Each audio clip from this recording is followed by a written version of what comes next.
Mesdames, Messieurs, bonjour. L'association France Qualité Pers Qualité Performance en région PACA a le plaisir de vous présenter un nouveau webinaire dans le cadre de son programme Entraide. En plus du quotidien, pour certaines entreprises, la crise sanitaire due au Covid-19 ajoute de nouvelles contraintes en termes de sécurité et de santé au travail. Pour apprendre à les maîtriser, nous vous proposons aujourd'hui de faire le tour des différents points à prendre en compte. C'est notre expert, Gilles Micolajac, qui va partager avec vous son approche sur ce sujet. Mais passons déjà la parole au pilote du projet Entraide, Jean-Jacques Bonneau. Eh bien, bonjour et bienvenue à tous. Comme le disait Guy, c'est le dernier webinaire de la saison. Et ce donc webinaire rentre dans le programme, dans le cadre du programme Entraide de la FQP PACA, euh, qui a eu plusieurs webinaires dans la saison et que vous avez peut-être pu avoir l'occasion de suivre précédemment. Donc, rapidement, ce programme, comme vous le savez, a pour but d'échanger et de partager de bonnes pratiques. Et c'est notre façon, à nous, à FQP, d'exprimer notre solidarité en ces temps de crise. Et ce programme, devant son audience et son succès, sera poursuivi à la rentrée. Il va se poursuivre grâce à vos bonnes idées, à vos suggestions sur vos centres d'intérêt. Et merci à vous de continuer à nous faire part de vos besoins, de vos attentes et des sujets que vous voudriez voir traités dans le cadre de ces webinars. Vous allez recevoir à l'issue de cette conférence un sondage où vous pourrez d'ailleurs exprimer vos besoins, vos attentes, mais vous pourrez également, si vous le souhaitez, demander à recevoir l'enregistrement de la conférence de ce jour. Alors aujourd'hui, notre webinaire tourne autour d'un sujet qui est bien dans l'air du temps, la santé et la sécurité au travail.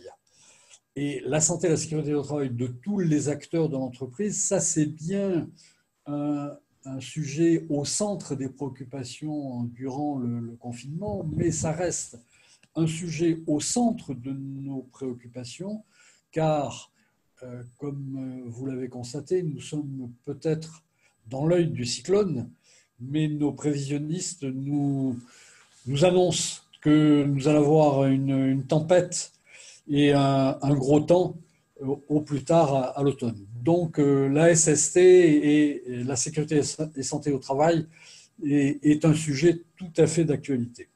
Alors notre intervenant aujourd'hui est Gilles Micolajac. C'est un spécialiste du sujet, spécialiste de la santé et de la sécurité au travail. Il a, pendant une trentaine d'années, travaillé sur ces problématiques dans les plus grandes entreprises et notamment dans l'industrie chimique de sinistre mémoire Seveso, si vous vous souvenez. Et donc, c'est un spécialiste qui sait de quoi il parle. Gilles, c'est à vous. Bonne conférence. Merci à vous. Merci. Bonjour à tous et à toutes. Donc, je suis heureux d'animer ce webinaire sur la santé et sécurité au travail. Alors, on va passer en partage d'écran et je vais vous montrer euh, tout de suite. Parfait. Donc voilà, je suis heureux d'animer avec vous ce webinaire. Nous allons parler de la santé et sécurité au travail sous un angle un petit peu nouveau. En termes de langage, j'emploierai uniquement le terme de sécurité pour parler de santé et sécurité au travail. C'est plus rapide. Alors, donc, le thème, c'est culture, santé, culture, sécurité, facteurs humains et performance. Nous allons d'abord parler des coûts et des gains liés à la sécurité. Et puis, ensuite, des liens entre culture, sécurité, facteurs humains et performance. Ensuite, nous nous focaliserons plus spécialement sur la culture sécurité en tâchant de voir à quoi ça correspond, comment on peut l'évaluer. Et je vous proposerai de faire un petit sondage sur la culture sécurité de votre entreprise. Ensuite, nous parlerons plus spécifiquement du facteur humain et des bonnes pratiques qui y sont liées.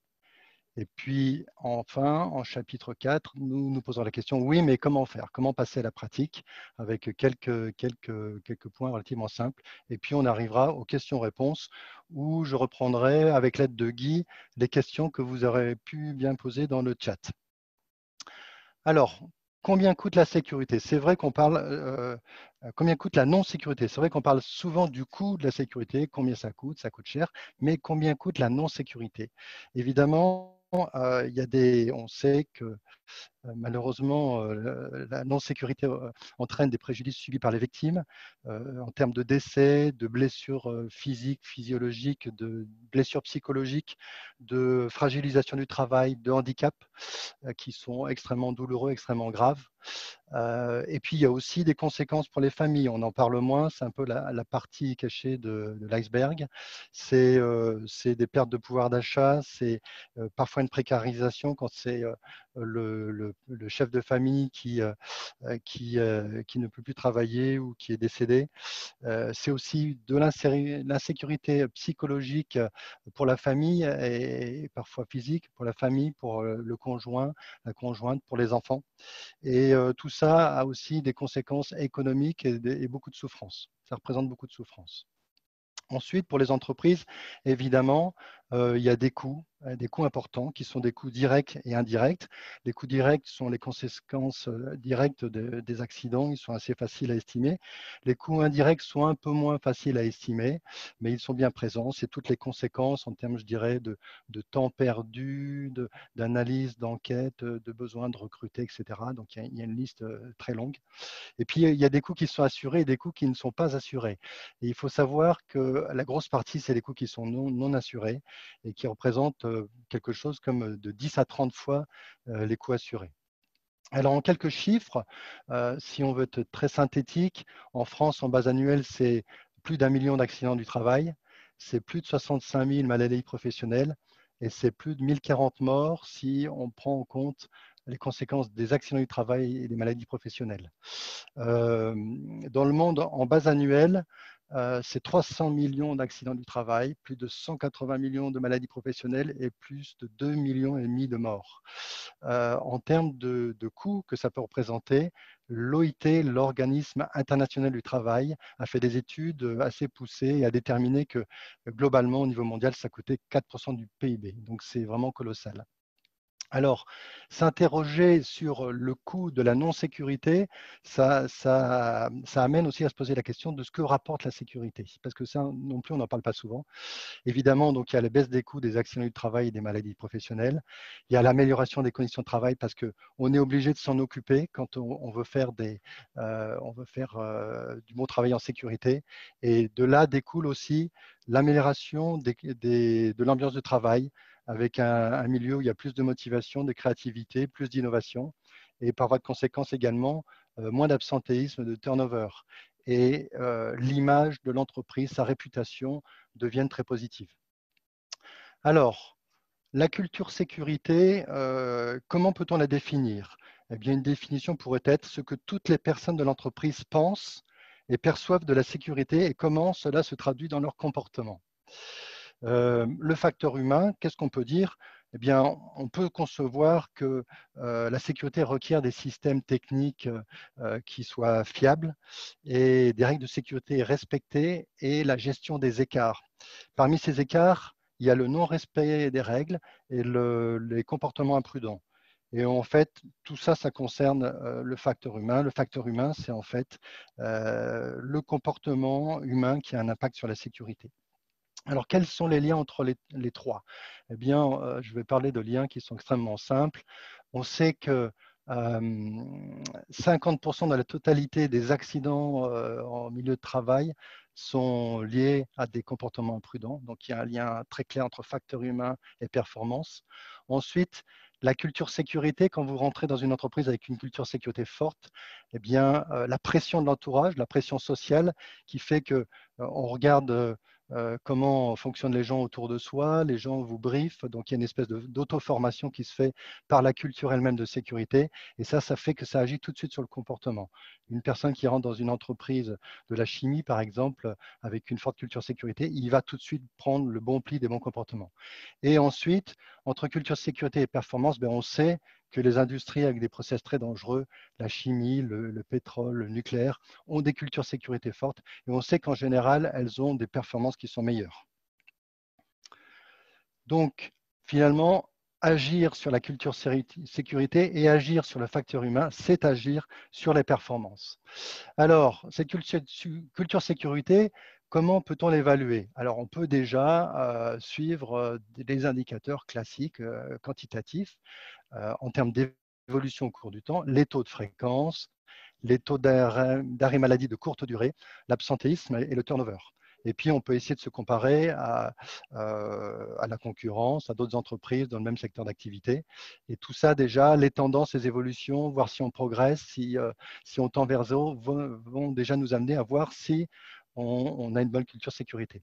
Ensuite, on peut répondre à un certain nombre de questions. Pour cela, donc, je vais vous proposer de répondre à un sondage qui est constitué de 10 affirmations pour lesquelles vous serez amené à répondre tout à fait d'accord, d'accord, pas du tout d'accord. Les règles du jeu par réponse sont très simples. Bon, tout ça est anonyme. Voilà. Il n'y aura pas d'exploitation de vos résultats. Je vous demande de faire des réponses discriminantes pour faire vraiment des choix marqués, rapides, puisqu'on a 5 minutes pour cela, et sincères. C'est avec votre sincérité qu'on pourra en tirer des choses intéressantes. Donc, je laisse Guy reprendre la main pour donner le lien vers ce sondage. Et à ma montre, il est 45, donc on se retrouve pour la suite à -10. Donc, on reviendra sur le résultat du sondage à la fin de la présentation. Alors, le facteur humain, l'importance du facteur humain. Donc, comme on l'a vu, le facteur humain joue un rôle très important dans les accidents. Et il ne suffit pas d'écarter l'argument en invoquant la négligence, parce que ça peut être stigmatisant pour les personnes et ça peut empêcher en fait de regarder les causes profondes et de comprendre ce qui se passe. En fait, il est très important d'observer le comportement et de comprendre pourquoi. Et à partir du moment où on aura compris pourquoi, il est possible de corriger et de faire changer les choses.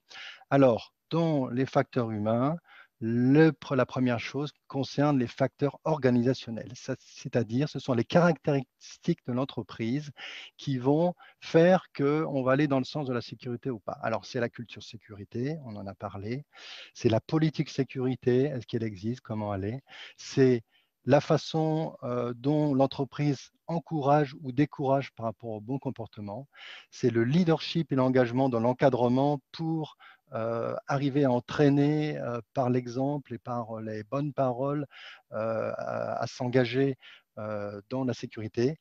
Et c'est le niveau de supervision sécurité. Alors, par rapport à ces premiers points, donc facteurs organisationnels et culture sécurité, voici quelques éléments de bonnes pratiques. Hein. Généraliser la pratique de l'évaluation des risques.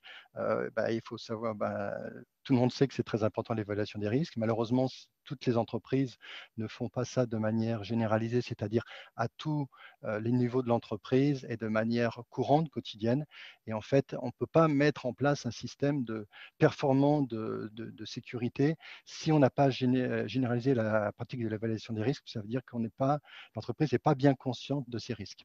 Ensuite, il est très important d'avoir une politique écrite par le top management qui engage tous les salariés à considérer la sécurité comme une priorité absolue.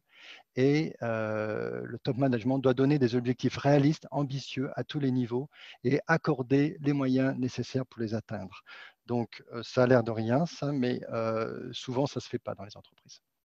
Ensuite, au niveau des facteurs organisationnels et culture sécurité, il faut organiser la veille réglementaire et mesurer les écarts d'une façon ou d'une autre, en interne ou en sous-traitance, et consulter les salariés sur les sujets importants. La consultation est très importante, ça apporte une source d'information, ça permet de trouver des nouvelles solutions, ça permet de créer de l'adhésion. ça facilite la mise en œuvre et ça modifie les comportements parce que les salariés s'approprient un peu les démarches, hein, et ça permet de développer des attitudes positives. Le deuxième aspect important dans le facteur humain, ce sont les facteurs professionnels. Donc ça concerne les tâches à réaliser, les procédures de travail, la charge de travail, le stress au travail, la conception et l'environnement du poste de travail et des choses comme les affichages et les dispositifs de commande. Pour les tâches à réaliser, la première des choses, c'est qu'il faut que les opérateurs travaillent dans un environnement qui est conforme, c'est-à-dire avoir des machines qui soient conformes à la réglementation. Ensuite, il faut que ce qu'on demande à faire aux opérateurs soit réalisable en sécurité dans toutes les situations. Et il ne faut pas oublier de prendre en compte les modes de travail dégradés, les entretiens des équipements, le nettoyage, les situations de démarrage ou d'arrêt un peu exceptionnelles. Il doit y avoir des modes opératoires formalisés et appris. Et dans certains cas, on doit utiliser ce qu'on appelle le mode de travail en sécurité pour tout ce qui est dangereux. Il peut y avoir des travaux dangereux, par exemple, je sais pas, quelqu'un qui est obligé de travailler sous tension. Ça peut être possible, mais à condition que toutes les précautions soient prises. Et dans ce cas-là, on fait ce qu'on appelle un mode de travail en sécurité. Au niveau des procédures de travail, je vais peut-être enfoncer des portes ouvertes, mais bon, les procédures de travail sont indispensables. Il faut en avoir. Malheureusement, il y a encore pas mal d'entreprises qui n'ont pas beaucoup de procédures de travail. Le manque de procédures ou des procédures mal rédigées, on peut comprendre que ça puisse conduire à ce que les employés ne suivent pas les règles. Ensuite, ces procédures doivent être efficaces. Donc, ça veut dire quoi? Précises, concises, simples et doivent pouvoir facilement être mises en œuvre. L'autre aspect très important, c'est qu'elles doivent aussi être considérées comme utiles et efficaces. L'opérateur qui est confronté à une règle, quelle qu'elle soit, une règle de sécurité, s'il ne considère pas lui-même qu'elle est utile et efficace, qu'elle est trop contraignante et qu'elle n'apporte rien, et dès que ce sera possible, il va essayer de ne pas l'appliquer. Donc, conclusion, il faut aussi les concevoir et les rédiger avec les opérateurs. La charge de travail, c'est très important de s'en occuper aussi, c'est-à-dire la quantité et le rythme de travail, le temps disponible pour réaliser la tâche, la disparité des tâches, le degré d'autonomie, puisqu'il est très différent si quelqu'un reçoit beaucoup de contraintes de l'extérieur ou s'il a une capacité de s'organiser tout seul et lui-même gère ses contraintes, et l'existence de pression et de stress. En fait, ce qu'il faut savoir, c'est qu'une personne qui travaille sous état de stress peut avoir des taux de défaillance supérieurs à 50%, alors qu'un opérateur qui travaille dans un environnement normal a un taux de défaillance en général de 2 à 3%. Donc, parlons un peu du stress. Qu'est-ce que c'est que le stress? Le stress, c'est un ensemble de réponses d'un individu qui doit s'adapter aux modifications, exigences, contraintes ou menaces de son environnement. Et l'état de stress survient lorsqu'il y a un déséquilibre entre la perception des contraintes, tout ce qu'on m'impose de faire, et l'estimation de ses propres ressources pour le faire. Donc, dès que dans la tête d'un individu, il y a « je ne vais pas y arriver », il se crée une situation de stress. En fait, en plus, tout le monde n'est pas égal vis-à-vis du stress, nous ne sommes pas tous égaux. Chacun perçoit les contraintes de son environnement et estime ses ressources différemment. Le stress, il peut être d'origine personnelle ou professionnelle, donc il faut bien distinguer les deux. Il nous affecte tous. Il faut savoir qu'il affecte la santé psychologique, physique. Il y a des symptômes, il peut y avoir des migraines, des symptômes, des mal au ventre, le bien-être au travail, la productivité, le taux d'erreur, on a déjà dit, et bien sûr la sécurité. Chose très importante aussi à connaître, c'est que le stress de longue durée est destructeur, c'est-à-dire que le stress est une réaction biologique positive face à une agression, un événement, pour réagir. Par contre, qui consomme de l'énergie, si on fait ça pendant des semaines, des mois, voire des années, on peut très facilement tomber dans le burn-out, c'est-à-dire l'épuisement professionnel. Alors, Je continue dans les facteurs professionnels et la conception et l'environnement du poste de travail. On peut bien concevoir qu'un atelier qui est tout à fait en désordre, mal rangé, ou un atelier qui est parfaitement rangé avec des étiquettes, avec voilà, on sait où sont les choses, chaque chose est à sa place, eh bien, ça n'a pas le même impact sur la sécurité. Et ça joue sur la sécurité, mais aussi sur l'efficacité et la motivation au travail. Donc, dans la conception environnement du poste de travail, il faut prendre en compte rangement, ordre, propreté, aussi l'ergonomie du poste de travail, la place disponible pour l'opérateur, l'éclairage, le bruit, la température, l'humidité. En fait, le confort doit être pris en considération. Ça permettra déjà peut-être d'éviter l'apparition de TMS, troubles musculo-squelettiques. Ça limitera le stress et les risques d'erreur et les accidents. En termes d'affichage des dispositifs de commande, il est aussi très important que les affichages soient clairs et les dispositifs de commande bien conçus. Sinon, ça peut évidemment augmenter la probabilité d'erreur humaine. Alors, voici quelques exemples de bonnes pratiques par rapport à des facteurs humains, facteurs professionnels. Faire un audit de conformité de ces équipements.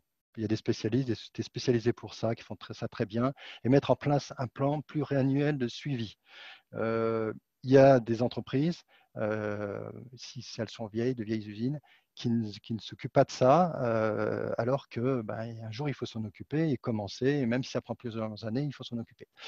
Compléter et améliorer les procédures de travail, j'en ai déjà parlé, surtout pour les écrire en prenant en compte toutes les situations et faire pareil, un plan annuel suivi. Plan annuel suivi, ça veut dire qu'on va étaler le travail sur plusieurs années et qu'il y aura des indicateurs de suivi. Projet stress au travail, il est tout à fait important, je pense, de former l'encadrement au stress au travail pour connaître les mécanismes, détecter les symptômes et savoir comment faire pour le prendre en compte et le faire dégonfler, le faire voilà. Et là, c'est pareil, il peut y avoir un plan pluriannuel suivi. Ensuite, il est tout à fait intéressant de constituer des groupes de travail pour faire des propositions d'aménagement aménagement simple et pratique du poste de travail, avec un plan d'action pluriannuel suivi. Je poursuis pour les facteurs personnels et ça nous amène à l'individu avec ses caractéristiques personnelles, physiologiques, si c'est un homme, si c'est une femme, sa constitution, sa santé, parce que tout ça est important d'être pris en compte dans la fonction qui est occupée. Ensuite, ses caractéristiques mentales, individuelles ou acquises, qui va dépendre de son passé, de sa culture, de sa famille, de son éducation, de son expérience, de son âge, des pays qu'il connaît, par exemple.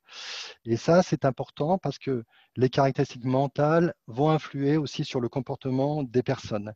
Et il y a certaines caractéristiques qui ne peuvent pas changer, mais il y a aussi des caractéristiques qui peuvent évoluer. Et c'est intéressant de le connaître pour s'en servir, pour faire évoluer les choses. Alors, quand on parle de facteurs personnels, on parle aussi de mécanismes d'erreur. Donc, on va passer en revue un petit mécanisme d'erreur. Quand il se passe quelque chose, il faut déjà percevoir les informations de danger. C'est-à-dire, il se passe quelque chose, on va détecter avec ses 5 sens. Parfois, il y a des choses qui sont indétectables. Si c'est une fuite de monoxyde de carbone, on ne va rien sentir. Parfois, il peut y avoir des gens qui ont des déficiences sensorielles, ils ne vont pas entendre certaines alarmes, ou avec un EPI, ils ne vont pas entendre telle chose, ou ils vont être mal placés, ils ne vont pas voir une alarme visuelle. Il faut tenir compte de l'environnement perturbateur, le bruit, la lumière. Et puis, si c'est un travail répétitif, par exemple, c'est très important parce que la répétition va faire perdre la conscience du danger. Et puis, parfois, il y a aussi des phénomènes à prendre en compte, c'est-à-dire des choses qui vont faire que la perception il y a une distorsion de la perception, c'est-à-dire à cause de la fatigue, de prise de médicaments, de drogue, de stress ou d'âge. Ensuite, une fois que les informations sont plus ou moins perçues, la personne se fait une représentation mentale de la situation. Pour répondre à la question, qu'est-ce qui se passe? Donc, elle va interpréter les informations et se faire une représentation mentale. Et ça, cette représentation mentale, elle va dépendre de ses attitudes, c'est-à-dire ce qu'elle pense de cette situation, et voilà, de son expérience, est-ce qu'elle a déjà vécu la même chose, et de ses savoirs. Est-ce qu'elle connaît le process en profondeur ou en surface? Voilà. Et si la représentation mentale est erronée, eh ben, on peut conduire à l'erreur. On n'a pas compris ce qui se passe, donc on ne prend pas la bonne règle et patatrac, il y a l'accident. Ensuite, il y a l'estimation du risque. Alors tout ça, évidemment, se fait automatiquement dans le cerveau de la personne. Là, c'est découpé, mais ça se fait un peu en même temps. L'estimation du risque. Donc, que peut-il m'arriver? Ça, c'est la notion de vulnérabilité. Est-ce que je suis vulnérable ou pas? Est-ce que je suis capable d'agir? Ma capacité de contrôle de la situation. Est-ce que c'est un risque habituel ou c'est un nouveau risque? Et est-ce qu'il a des effets négatifs à court terme visibles ou est-ce que c'est sur le long terme? Est-ce que c'est des effets spectaculaires ou pas? Je ne rentre pas en détail, il faudra en parler plus longtemps, mais ça veut dire que si on prend tout ça en facteur, on peut sous-estimer ou surestimer le risque. Ensuite, il y a 3 autres facteurs qu'on va creuser un peu plus, c'est l'attitude, la compétence et la motivation. L'attitude. Alors, l'attitude, c'est la manière dont une personne conçoit et perçoit une chose. On peut concevoir que ce que pense un sportif d'un arbitre va l'influencer dans son comportement. Donc, l'attitude, elle influe ce qu'on pense, influe sur le comportement. En général, elle est présente assez vite dans l'esprit, on se fait des idées sur les choses, elle se développe avec le temps. Mais il est possible de faire des changements lents par la formation, par la mise en application, par l'implication dans la décision. La compétence métier, eh bien, c'est une combinaison de connaissances, aptitudes, formation, expérience. Attention, posséder une qualification, une attestation, ce n'est pas suffisant. Faire le même travail depuis très longtemps, ce n'est pas suffisant. Et la responsabilité de l'employeur, c'est d'investir dans la formation. Alors, c'est vrai, c'est pareil, je ne vais pas passer trop de temps là-dessus, mais il y a en permanence matière à faire de la formation dans l'entreprise et il faut que le professionnel, comme le violoniste qui travaille son violon 10 heures par jour, eh ben, il faut qu'il apprenne chaque année un peu plus sur la sécurité, sur ses machines, sur son process. Et ça, il faut l'organiser. Motivation. Alors, nous arrivons à la fin du processus qui peut aboutir à une mauvaise attitude intentionnelle. Donc, on va parler de la motivation. C'est-à-dire que dans ce qu'on a vu précédemment, on a parlé surtout des écarts non intentionnels. C'était un raté, on a voulu faire, mais on n'est pas arrivé. Un lapsus, on n'a pas bien compris et on a fait à côté. Une erreur de règle, on n'a pas bien analysé la situation, on s'est trompé de règle. Ou erreur de connaissance, on ne connaissait pas bien le process et on a pensé qu'il allait partir à droite et il est parti à gauche. Donc ça, on l'a vu. Maintenant, on va regarder plus ce qui est intentionnel. Pourquoi de temps en temps, l'opérateur fait des choses intentionnellement qui ne sont pas bonnes et qui sont contraires à ce qu'on lui demande. Alors, on a vu la perception des informations de danger, enfin, on a vu tout un processus et on est arrivé à la perception du risque. À certains moments, il peut arriver que le salarié, l'opérateur, l'individu, quel qu'il soit, quel que soit son niveau, etc., perçoivent qu'il peut y avoir une récompense à ne pas respecter une règle. Cette récompense, elle peut être positive. Il peut se dire, bah, tiens, c'est pour travailler plus vite, c'est pour faire plus de production, c'est pour pas déranger mon collègue, je vais faire le truc tout seul. Ou elle peut être négative, ça peut être de la négligence, ça peut être voilà, une mauvaise habitude. Voilà. Et en fait, il fait une analyse risque-coût. Si le risque, il y a des conséquences, que je me blesse, des conséquences pour l'entreprise, parce qu'il va y avoir un incendie ou autre chose. Donc ça, c'est le risque, c'est le coût. Si le risque est, si le risque est inférieur au coût, le coût, c'est ce que ça me coûte de mettre en application la règle. C'est si je porte un EPI, ben, c'est la fatigue visuelle de mettre des lunettes qui vont peut-être avoir de la buée, ou etc. Ou de utiliser telle protection de machine, ça ralentit mon travail. Donc si le risque d'avoir un accident est perçu comme faible et inférieur au coût, c'est-à-dire à la contrainte, il va choisir de ne pas appliquer la règle. Alors, passons maintenant aux bonnes pratiques sur les facteurs personnels. Perception des informations de danger. Donc, il est tout à fait intéressant de mener un projet d'amélioration de la visibilité, de l'audibilité, de la connaissance et de la pertinence des informations de danger. Et c'est en particulier les alarmes visuelles et sonores. En général, il y a des choses à faire dans les entreprises là-dessus. Ensuite, connaissance, étiquetage et règles de manipulation des produits dangereux utilisés dans les installations. On ne se rend pas compte à quel point souvent l'opérateur a utilisé un produit A ou B, mais n'a pas eu connaissance, n'a pas pris le temps de connaître ce que c'est, les dangers, les risques. Voilà. Ensuite, faire une enquête à chaque poste de travail pour recenser les problèmes de perception des situations dangereuses, vue, oreille, etc. Ensuite, bonne pratique par rapport à l'attitude.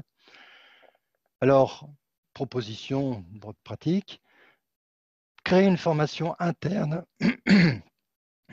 pardon, pratique adaptée à chaque personne ayant vécu un événement sécurité, un accident du travail, une maladie professionnelle ou l'infraction à des règles. Donc, faire un entretien formalisé à froid avec un cadre pour comprendre les tenants et les aboutissants de l'événement. Donc, quand la personne est revenue au travail, qu'elle est guérie, voilà, on prend le temps de discuter. Lui faire une formation aux dangers et risques du poste de travail, sur le même type de poste de travail, avec des accidents graves qui sont apparus, qu'on a trouvés, avec des photos et des conséquences pour les familles et les victimes. Ensuite, lui rappeler ses responsabilités, les règles appliquées, les sanctions et les modalités d'application.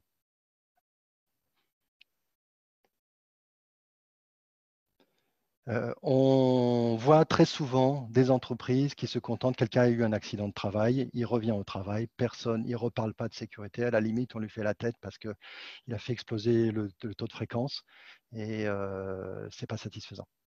Ensuite, par rapport à la compétence.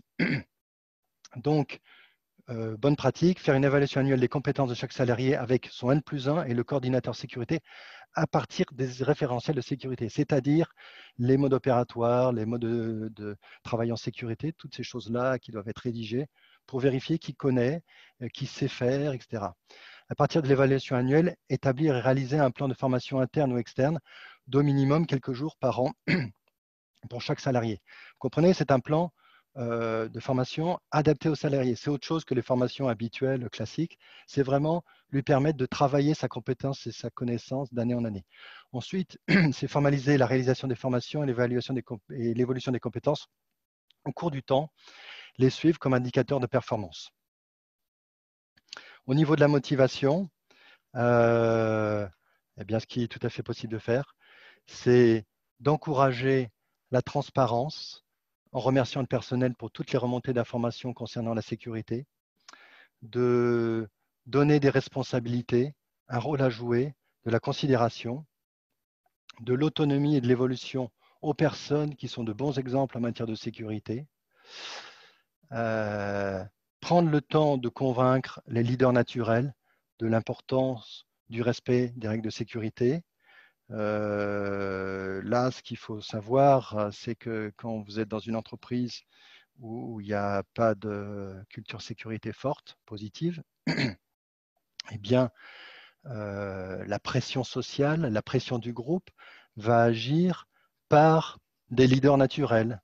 Et si c'est une entreprise où il y a vraiment une mauvaise attitude et il y a des gens qui sont un peu remontés contre la sécurité, les nouveaux arrivants, ils vont les convaincre de bah non, ça ne sert à rien, il ne faut pas faire ça, etc. Donc, prendre le temps de convaincre les leaders naturels pour les faire aller dans le bon sens, c'est un travail très important et très efficace. Alors, on a vu ça assez vite. J'espère que vous aurez des questions. Je suis allé assez vite parce que je veux bien dérouler tout le contenu de ce que j'ai prévu. Il sera possible de revenir sur des questions à approfondir si vous avez des questions. Je vais passer maintenant donc au 4e chapitre. Oui, mais comment faire? Alors, une chose qui me paraît extrêmement importante, c'est que chacun ait une vision claire de ses responsabilités en matière de sécurité.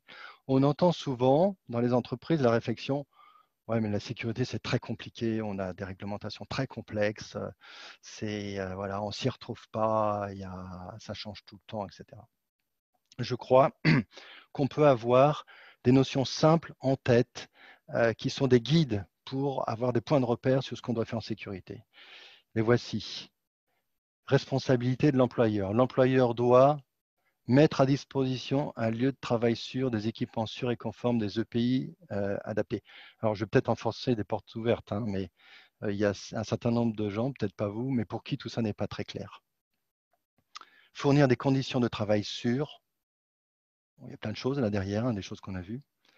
Faire appliquer des méthodes de travail sûres et formalisées. Donc, il y a tout ce qu'on a vu, les procédures écrites, prévues dans toutes les circonstances, etc. Former et informer le personnel. Donc, là, ce travail de fond, il y a toutes les qualifications, les formations légales, mais il y a toute cette connaissance du procédé qui doit s'approfondir d'année en année et pas uniquement liée à l'expérience. Et il faut former à différentes étapes, à l'arrivée, quand il y a un nouvel arrivant, quand il y a des mutations, quand il y a une nouvelle machine, quand il y a une nouvelle réglementation. Donc tout ça, si on veut le prendre en compte, c'est conséquent. Ensuite, il faut assurer une règle réglementaire, généraliser généraliser la pratique de l'analyse des risques, et puis consulter les employés. Consulter les employés, c'est pas forcément, les entreprises sont pas forcément, on n'est pas forcément habitué à faire ça, mais c'est très, ça a beaucoup de retours sur investissement. Et puis superviser les opérateurs sur le terrain. Qu'est-ce que j'entends par là? C'est que il ne suffit pas qu'une personne ait été en formation, je ne sais pas, risque chimique, risque électrique, pour se dire bon, bah, c'est bon, j'ai le papier, je le garde dans un dossier.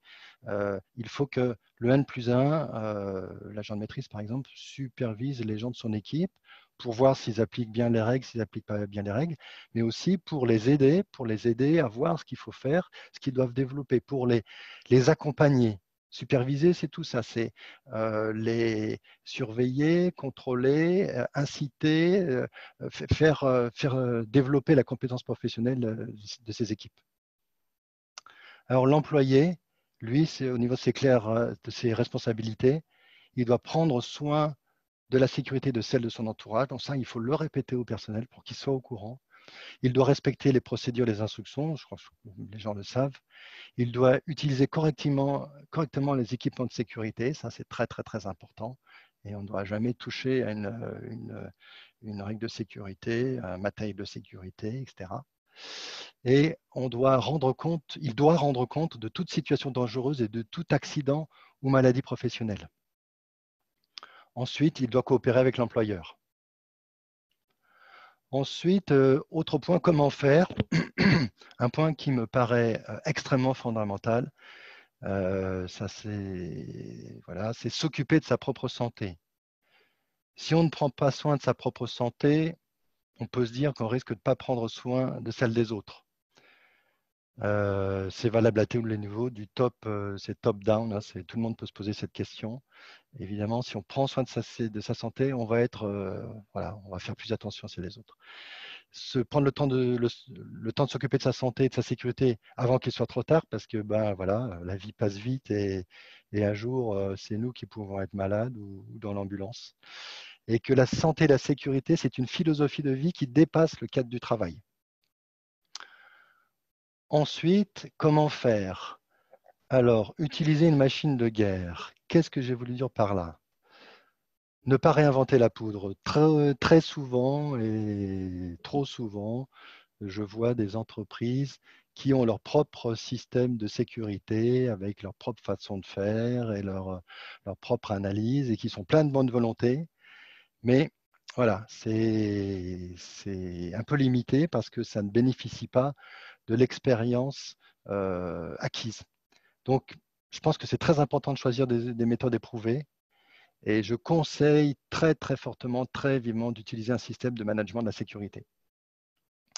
Alors, à mon avis, l'ISO 45001, avec tous ces chapitres, alors je ne vais pas le développer aujourd'hui, évidemment, je n'ai pas le temps, mais c'est un sujet très intéressant et qui rejoint pourquoi il fait partie de cette présentation, parce qu'il reprend tous les aspects qu'on a vus quelque part. Hein.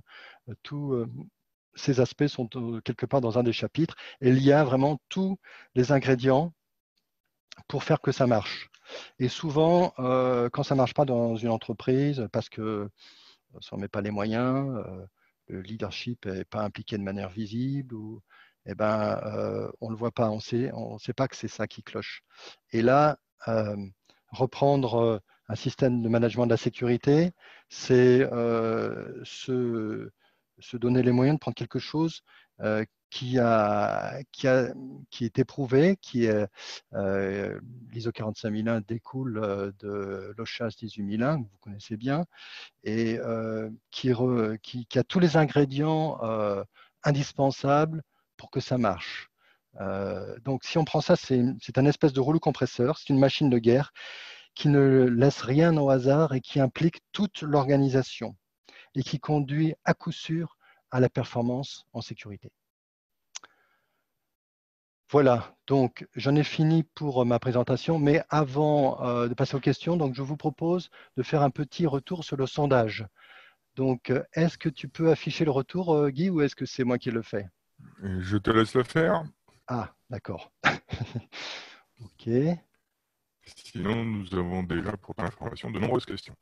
Ah, d'accord. Alors, mince, que je ne me trompe pas. Tac. OK. Alors, leadership. Les règles de sécurité sont bien respectées. On sait comment faire pour changer les habitudes lorsque le personnel ne respecte pas les règles. Donc, 43% tout à fait d'accord, 43% d'accord et 14% pas d'accord. Donc, voilà, intéressant. Dans ce questionnaire, quand on se rapproche de d'accord ou tout à fait d'accord, on va vers la culture de sécurité positive et on va vers le leadership bien démontré par le top management.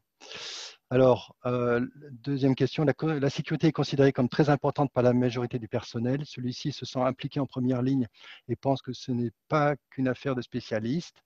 Donc, tout à fait d'accord, 43%, d'accord, 14%, pas d'accord, 42%, donc quand même 43%, donc quand même 43% qui ne sont pas d'accord. Ensuite, il existe une politique écrite par le top management qui donne clairement la priorité à la sécurité en toute situation, qui précise les responsabilités de chacun, qui fixe des objectifs. Donc, tout est fait d'accord, 28%, d'accord 28%, et 43% pas d'accord. Les décisions importantes prises par le top management prennent toujours en compte la sécurité. Donc, 28% tout à fait d'accord, 71%, 71,4% d'accord. La connaissance et la remontée des problèmes de sécurité du terrain, quels qu'ils soient, sont encouragés. Le personnel ne craint pas de faire remonter ses difficultés et ses problèmes. Donc, tout à fait d'accord, 28%, d'accord 43% et 30% pas d'accord. Il y a des visites et des audits de sécurité planifiés à l'avance avec participation régulière du top management. Donc là, large majorité pour les d'accord et tout à fait d'accord. Les changements sont anticipés. Cela permet d'adapter les règles de sécurité et de former le personnel à temps. Donc là, tout à fait d'accord et d'accord, c'est minoritaire. Donc il y a une majorité de pas d'accord. Hein. Donc anticipation des changements. La plus grande partie du travail en sécurité se fait de manière préventive et planifiée. Donc là, on ne se contente pas de mener des actions correctives uniquement quand il y a eu un accident. Donc, tout à fait d'accord, 29%, 43% d'accord, et puis 30% minoritaires. Sur les ressources, donc les moyens nécessaires à la sécurité sont fournis. On voit concrètement que le top management donne les moyens nécessaires pour mettre en œuvre sa politique sécurité. Donc là, c'est majoritairement d'accord, hein, tout à fait d'accord, 28% et 71% tout à fait d'accord. Surveillance et mesures. Il existe beaucoup d'indicateurs de progrès qui permettent de mesurer et contrôler l'évolution des performances sécurité avant que n'apparaissent des accidents. Donc là, tout à fait d'accord et d'accord, c'est légèrement majoritaire, mais il y a quand même 43% qui ne sont pas d'accord. Voilà. Alors, je vais tâcher de repartager dans l'autre sens si j'y arrive. Voilà. Donc, j'en ai fini pour ma présentation et donc, je vous propose maintenant de passer aux questions. Merci donc Gilles pour cette présentation et ce retour du sondage. Alors, nous avons de nombreuses questions. Je vais commencer par celle-ci. Est-ce que le taux de fréquence n'est pas un faux ami et pourquoi? Alors, je ne t'entends pas très bien, Guy. Hein, je ne t'entends pas très bien, mais alors tu as dit, est-ce que le taux de fréquence n'est pas un faux ami et pourquoi? Je dirais qu'il faut se méfier, effectivement. Oui. Tu m'entends, Guy? Je ne t'entends pas, Guy, hein, je ne sais pas ce qui se passe. C'était bien la question. Est-ce que le D'accord, taux de fréquence n'est pas un faux ami et pourquoi? d'accord. Alors, je dirais que le taux de fréquence, il peut être un faux ami, oui, parce que notamment, il y a la problématique des postes de travail aménagés. C'est-à-dire que bah, il y a une pratique courante qui est de faire, quand il y a un accident du travail, pour éviter de faire un arrêt, faire un poste de travail aménagé. Et moi, je conseille, alors bon, il y a du bon, mais il faut le manier avec précaution parce que ça peut être très négatif, mais il y a du positif dedans. Et ce que je préconise, moi, c'est de suivre le taux de fréquence des accidents avec arrêt et des postes de travail aménagés. Parce que quand on fait un poste de travail aménagé, il y aurait pu avoir un accident. Ensuite, les taux de fréquence, ils ne sont pas toujours calculés pareil. Donc, moi, je préconise de suivre les taux de fréquence des accidents avec arrêt et poste de travail ménager, les taux de fréquence des accidents sans arrêt et les taux de fréquence des soins bénins. Et je propose d'avoir une grille. Enfin, là, je propose, bon, les entreprises, elles ont leur pratique, hein, leur façon de faire qui sont parfois différentes. Mais je propose, enfin moi j'aime bien quand il y a des grilles, par exemple au niveau santé, qui permettent de caractériser, savoir, parce que parfois vous avez une entreprise, une grosse usine dans la chimie, elle va avoir une infirmerie qui est quasiment un service médical. Donc, elle va faire passer des accidents, certains accidents en soins bénins, par exemple. Donc, faut se méfier du comparatif. Bon, je ne sais pas si j'ai répondu à la question, mais Merci. Alors, je propose une autre question. En fait, j'en vois deux auteurs différents, mais qui se rejoignent. La première, c'est comment encourager les salariés à faire remonter les incidents potentiellement graves. Et une autre qui me semble la rejoindre, qui est à quel moment la bienveillance et l'explication doivent faire place à la sanction individuelle. alors pour faire remonter les informations, je pense que déjà, il faut toujours féliciter quelqu'un qui vous remonte un problème. Euh, Quelqu'un qui vous remonte un problème va vous permettre de prendre conscience qu'il existe, qu'il y a ce problème. Et si vous ne l'avez pas dit, vous ne le sauriez pas. Donc, il faut toujours féliciter les gens quand ils remontent des informations. Et après, il faut dire, ben, maintenant, on va travailler dessus, quoi. Vous avez fait ça, bon, qu'est-ce que vous en pensez? Est-ce que c'est bien, est-ce que c'est pas bien? Et comment on pourrait faire? Et elle a commencé un travail de coopération avec la personne.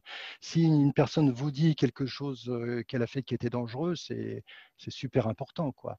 Il ne faut surtout pas la décourager. Vous n'allez pas la sanctionner parce qu'elle vous a dit qu'elle a fait un truc dangereux, sauf si c'est de la provocation. Mais on a intérêt à prendre toutes les informations qui nous sont données sur l'aspect positif, parce que on arrive à travailler avec les gens en sécurité si c'est positif, s'ils nous suivent. Si à un moment donné, ils ne nous suivent pas, ils nous disent rien, on fait rien du tout, quoi. Ensuite, quand est-ce qu'il faut sanctionner? Eh bien, je crois qu'il ne faut pas sanctionner tout de suite. Il faut déjà convaincre, accompagner, parce que si la sanction, elle tombe alors que la personne n'a pas eu l'explication, qu'elle n'a pas eu bien la compréhension de la règle, elle ne sait pas quand est-ce qu'on peut sanctionner ou pas sanctionner, l'effet pédagogique n'est pas bon. Le résultat n'est pas bon. Donc, quand on a parlé des mécanismes d'erreur, bien percevoir les problèmes de perception des dangers, d'interprétation de la situation, il faut bien prendre tout ça en compte parce qu'une personne, elle peut être dans un environnement de travail extrêmement bruyant, extrêmement stressé, puis il y a des choses qu'elle ne voit pas parce qu'il y a trop de stress. Donc, il faut essayer déjà d'aller plus loin, de comprendre ce qui se passe. Alors parfois c'est immédiat parce que le gars, il est sur son chariot élévateur, il ne porte pas sa ceinture de sécurité, on lui a déjà dit, donc ça peut aller très vite à la sanction parce que c'est une on sait qu'il a compris, on sait qu'il n'y a pas 36 solutions, mais je pense qu'il n'est pas bien de commencer par la sanction. Par exemple, le gars qui ne porte pas sa ceinture de sécurité, il faut déjà lui expliquer les dangers parce qu'il ne les connaît peut-être pas. Il y a des gens qui ne savent pas que les accidents de chariot élévateur, ce n'est pas fréquent, mais quand ça arrive, c'est souvent des accidents mortels. Et que le truc classique, c'est que le chariot tombe et le gars, il tombe du chariot, il se fait écraser par le chariot. Il faut qu'il le sache, il faut qu'on lui dise. En dehors de tout, de toute aspect disciplinaire. Quand on a fait tout ce travail-là et que manifestement la personne ne peut pas comprendre et qu'on lui a déjà expliqué que attention, si la personne ne comprend pas, etc., on peut passer à un autre stade, là, ça marche et c'est utile. Mais c'est sûr qu'à un certain moment, il faut sanctionner, mais il ne faut pas le faire trop tôt. Je ne sais pas si j'ai assez répondu à la question ou pas. Merci Gilles. Alors, il nous reste officiellement 1 minute et 4 questions, donc je voudrais essayer de les aborder aussi. La suivante, c'est quel est pour vous le meilleur indicateur avancé pour atteindre le zéro accident? Et est-ce qu'on a un indicateur pertinent pour mesurer le niveau de culture sécurité? Alors, je crois que là, je me référais encore à l'ISO 45000, c'est-à-dire que dans ce genre de normes, on parle du suivi actif ou du suivi réactif, c'est-à-dire on considère que si on suit des paramètres réactifs, c'est des paramètres qui sont en réaction d'un événement sécurité. Donc, c'est après un accident, après un incident. Et il faut mettre en place quelque chose qui s'appelle le suivi actif, qui vient en amont, avant que l'accident se produise, et qui va être justement le nombre d'audits qu'on va avoir fait, avec le nombre de situations dangereuses qu'on aura détectées, les procédures, le nombre de procédures qu'on va avoir rédigées, par rapport à des objectifs qu'on s'est fixés, le nombre de modes de travail en sécurité qu'on s'était fixé de rédiger et qu'on a effectivement réalisé. Donc, on peut trouver un peu partout des indicateurs qui seront des indicateurs surveillés et qui nous permettront de voir si on avance, en progrès dans la sécurité.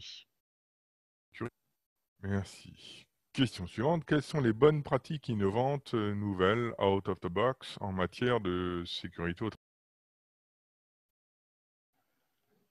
Alors bon, là j'en ai donné quelques-unes. Maintenant, alors après, les bonnes pratiques, c'est toujours délicat de parler de bonnes pratiques parce qu'après, il faut connaître le contexte de chaque entreprise. Les bonnes pratiques chez les uns ne sont pas forcément les bonnes pratiques chez les autres. Ça dépend du problème que vous avez.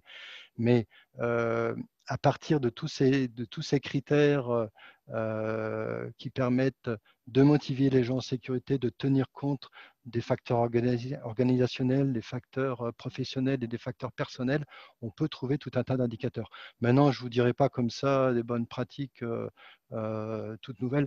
Bon, la sécurité, c'est vraiment du comportement, du respect de certaines contraintes parce qu'on a compris les dangers pour soi. Donc, c'est vraiment, je pense qu'il y a matière à travailler sur le comportement humain, parce que c'est toujours du comportement humain, sans que ça soit des nouvelles recettes fantastiques. Par contre, il faut s'intéresser au comportement humain. Ça me paraît fondamental. Alors là, je l'ai passé très vite, parce qu'on a un timing limité, mais ça mérite d'être plus développé. Travail. D'accord, merci bien. Je vois comme, je pense que ce sera la dernière question qu'on va aborder, vu le temps que nous nous sommes donné. Et merci déjà aux participants d'avoir entamé un dialogue entre vous dans vos questions et dans vos propositions de réponse. Donc je propose comme dernière question, est-ce que le meilleur indicateur n'est pas le nombre d'anomalies détectées par un œil neuf qui visitera un atelier et notera? Oui, oui, tout à fait. Alors, dans les méthodologies genre OSHA 18001 ou ISO 45001, évidemment, il y a tout ce qui est tournée sécurité, visite sécurité, inspection sécurité. Et là, on passe en revue le poste de travail, on voit tout ce qui ne va pas, on le liste et on essaie de faire en sorte qu'il y ait des audits croisés, c'est-à-dire que c'est des personnes d'autres secteurs qui viennent faire des usines, des visites dans son usine ou d'autres usines. Enfin, voilà, on s'arrange pour qu'il y ait effectivement un œil neuf pour voir des choses, puisque l'habitude, comme on l'a dit, elle tue la conscience. Donc, il est indispensable il est absolument indispensable d'avoir un œil neuf pour voir les choses qu'on ne voit plus au fur et à mesure que le temps passe, quoi. Eh bien, merci Gilles. Je passe donc la parole à Jean-Jacques Bonneau pour conclure ce dernier webinaire donc, de la saison. Et merci à tous les participants pour vos questions et même ceux qui ont fait des propositions et des réponses.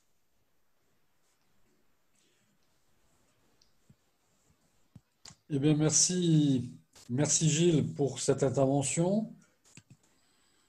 Est-ce que vous me voyez? Oui, peut-être, oui. Tout à fait. Merci donc à Gilles pour cette intervention. Il y a effectivement de l'écho entre cette conférence sur la SST et puis d'autres webinars que nous avons vécus dans la saison. Je pense notamment au 5S et je pense également à la théorie des contraintes. Également un écho de cette conférence avec la 45001 où à la rentrée probablement nous serons amenés à faire des ateliers de réflexion sur la 45001. Donc nous sommes vraiment dans l'air du temps. Deux mots avant de vous quitter pour notre suite et le programme de la rentrée. Donc nous ouvrons la saison le 18 septembre sur un témoignage d'entreprise. Notez cette date, elle est importante et intéressante. Ça sera un témoignage intéressant puisque ça sera un témoignage de l'expérience du confinement et de la crise chez une très grosse entreprise de la région qui s'appelle ST Microelectronics de Rousset, à côté d'Aix. Donc, nous aurons une saison dans le dernier quadrimestre sur les webinars qui sera intéressant. 3 axes, des témoignages d'entreprises comme celui de ST le 18 septembre, mais également des conférences, des webinars sur des thématiques dans l'air du temps, comme la QVT, la qualité de vie au travail, comme l'entreprise circulaire et d'autres termes. Et nous avons une troisième catégorie qui sera la qualité pratique. Et là, nous serons plus dans de la formation, de l'initiation à des approches et à des pratiques à partager avec nos participants. Je vous souhaite à tous de bonnes vacances et plaisir de vous retrouver début septembre. À bientôt. Merci beaucoup, à bientôt.